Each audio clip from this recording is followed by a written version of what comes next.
बिस्मिल्लाहिर्रहमानिर्रहीम। देखती आँखों और सुनते कानों को अस्सलामु अलैकुम। हारूतो मारूत कौन थे? बाबुल का कुआं कहाँ है? और हारूतो मारूत का जादू किस तरह का था? ये वो पुरअसरार सवालात हैं जिनके जवाबात तो बहुत हैं। लिखने वालों ने भी बहुत कुछ लिखा है, लेकिन इन किस्से कहानियों में से हकीकत को तलाश करना ऐसे है जैसे गहरे समंदर में से मोती निकालना। हारूतो मारूत के मुतल्लिक बुनियादी तौर पर दो रवायात मिलती हैं। एक वो जो कुरान व हदीस और ताबईन की अक़वाल में मौजूद है, और दूसरी वो जो तौरात व अंजील और इसराइली रवायातों में आती है। जबकि इन इसराइली रवायातों को बेशतर उलमा और मुहर्रिकीन ने तायद किया है। इस वीडियो में हम दोनों तरह की रवायात और वाक़या को मुकम्मल पेश करेंगे। रवायातों के मुताबिक हज़रत इदरीस अलैहिस्सलाम के ज़माने में एक दफ़ा आसमान और ज़मीन के दरमियान पर्दों को हटा दिया गया तो फरिश्तों ने ज़मीन में आबाद इंसानों को देखकर तअज्जुब किया और बोले, या रब्बुल आलमीन, हम तो गुनाह के करीब भी नहीं जाते, जबकि ये बनी आदम गुनाहों में इतने मुब्तला हैं। अगर हम इनकी जगह होते तो कभी भी तेरी नाफरमानी न करते। अल्लाह ताला ने इरशाद फरमाया, इंसानों को गुस्सा और शहवत दी गई है। अगर ये चीजें तुम्हें दी जाएं तो तुम भी इस तरह गुनाह में मुलविस हो जाओ।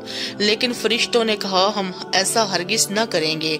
लिहाजा फरिश्तों ने अल्लाह के हुक्म से अपनी जमात में से दो बेहतरीन और एतात गुजार फरिश्तों को चुन लिया, जिनका नाम हारूत और मारूत था। अल्लाह ने इन दो फरिश्तों में इंसानी फितरत और शहवत डालकर दुनिया में भेजा।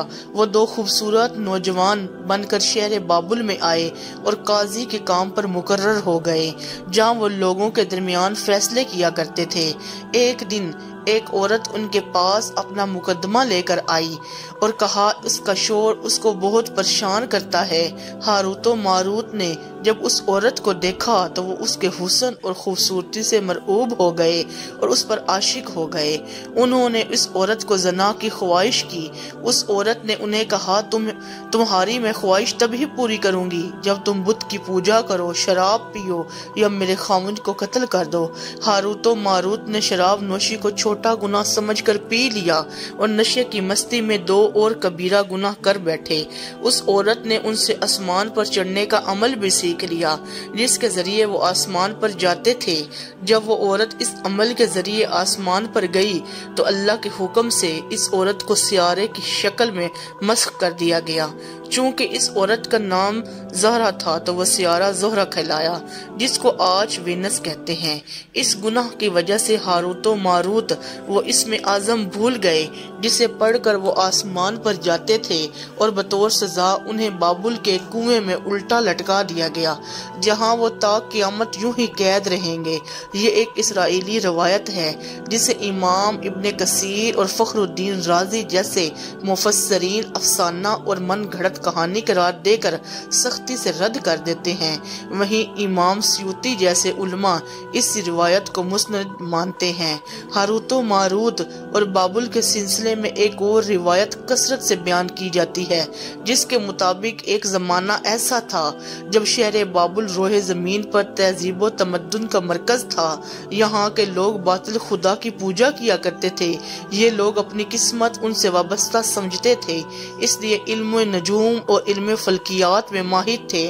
उनके बुत कदों में सितारों की पूजा की जाती थी। ये लोग जादू, तंत्र मंत्र और सिफली को बहुत अहमियत देते थे। इस इल्म के जरिए मुआशरे में खूब फसाद फैलाते थे। ये लोग जादू और तंत्र मंत्र में बहुत आगे बढ़ गए।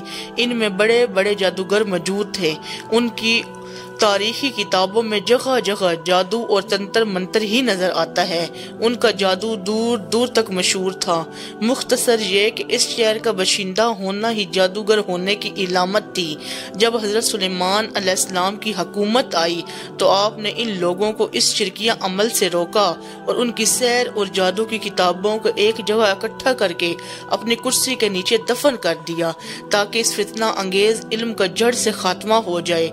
जब सुलेमान سلیمان علیہ السلام کی وفات ہوئی تو شیطان نے ان کتابوں کو دوبارہ کھود کر نکالا اور لوگوں کو کہا سلیمان پیغمبر نہیں تھا بلکہ ان کتابوں کے ذریعے حکومت کیا کرتا تھا، لہذا ہوا میں اڑنا، جنات پر قابو اور سلیمان علیہ السلام کے غیر معمولی معجزات دراصل جادو اور سفلی کا عمل تھا۔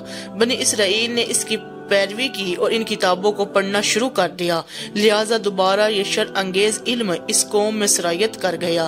اللہ نے حضرت سلیمان علیہ السلام پر لگائے گئے الزام اور تہمت کی نفی کرتے ہوئے سورۃ بقرہ میں فرمایا ہے، اور انہوں نے اس چیز کی پیروی کی جو شیطان سلیمان کی بادشاہت کے وقت پڑھتے تھے، اور سلیمان نے کفر نہیں کیا تھا لیکن شیطان نے ہی کفر کیا، لوگوں کو جادو سکھاتے تھے، اور اس چیز کی بھی جو شہر بابل میں ہاروت و ماروت دو فرشتوں پر اتارا گیا، اور وہ کسی کو بھی نہیں سکھاتے تھے جب تک یہ نہ کہہ دیتے تھے ہم تو صرف آزمائش کے لیے ہیں، تو کافر نہ بن۔